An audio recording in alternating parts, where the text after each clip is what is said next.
Hello guys and welcome to a new video in physics. In this video, we will complete an example problem about position time graph. So here we have an example on page 43. The example here, the graph to the right describes the motion of two runners moving along a straight path. The lines representing their motion are labeled A and B. When and where does runner B pass runner A? So here we have two questions in this example. The first question is, at what time are runner A and runner B at the same position? The second question is, what's the position of runner A and runner B at this time? So in the beginning, we will solve question number one, which is, at what time are runner A and runner B at the same position? Here we have the runner A and here we have runner B. And we can notice that in this position, the runner in this point, the runner A and runner B are in the same position. So this is in time that's equal to 45 seconds. So the solution for the first question is 45 seconds. The second question that we have, what's the position of the runner A and runner B at this time? It means in the time of that's equal to 45 seconds. So here we have the 45 second. So it's approximately 190 meter. The runner A and runner B was at 190 meters. Here we have also questions about the same figure. For problems 15 to 18, refer to the figure in the example problem 2 on the previous page. So we have 15, 16, 17, and 18, all of them for the same figure in previous page. Question number 15. Where was runner A located at t equal to 0? So we need to find the location of A at t equal to 0. Here we have the runner A. So in the time equal to 0, the position of A that's equal to 0 also. So the solution should be 0 meter. Here we should write position x equal to 0. Question number 16.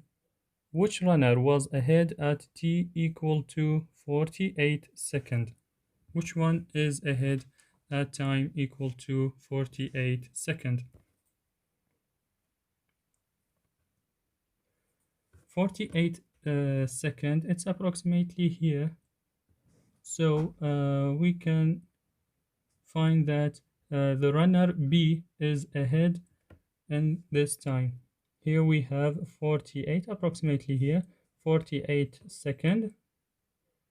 So here we have the runner B is ahead on this time. So we can write here runner B, or we can also write just B.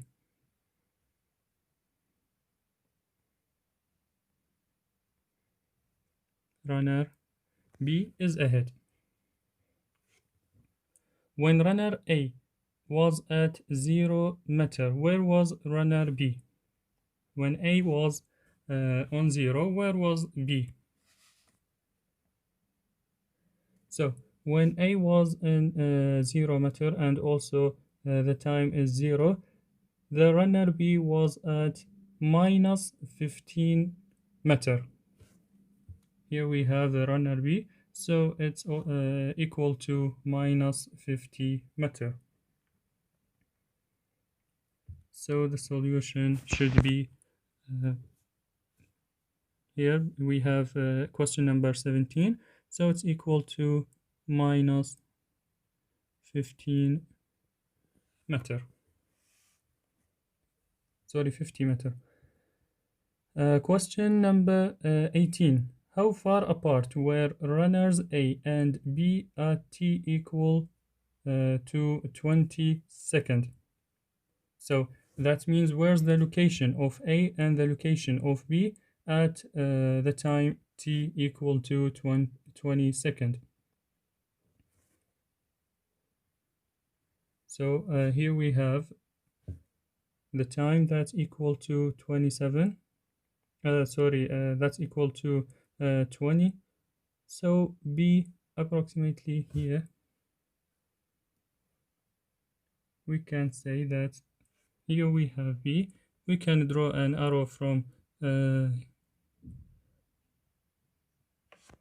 20 seconds.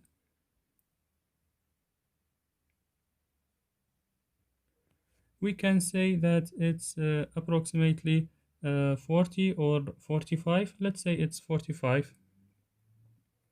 So B equal to 45 meter.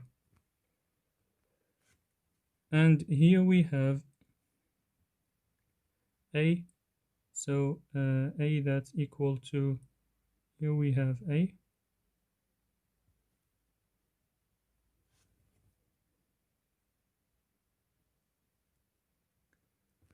So let's say that A equal to maybe 70. That A equal to 70 meter. It's approximately 70 meter, and B equal to 45 meter. This is the solution for the questions from 15 to 18.